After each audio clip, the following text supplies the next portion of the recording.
সারা জনম ঠাউর বাড়ি গেলাম স্বার্থের জন্যে। এই নো, আজকে একটু ঠাউর বাড়ি যাই। আমার চাকরিটা যাতে হয়, আমি যেন ব্যবসায় ভালো ভাই। আমার বাবার ভাল ঠেয় না, আমি যেন বিদেশ যেতে পারি। কত উদ্দেশ্য নিয়ে যে ঠাউর বাড়ি গেলাম।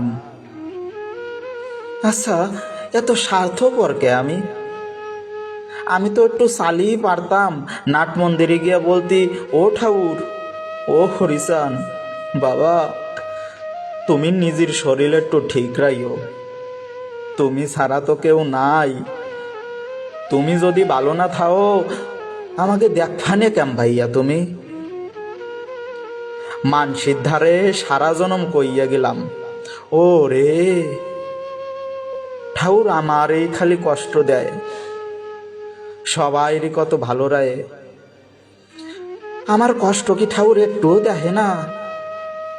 ওরে দেখবে কেম ভাইয়া, স্বার্থ ছাড়া তো একবারও ঠাউরির কাছে গেলাম না।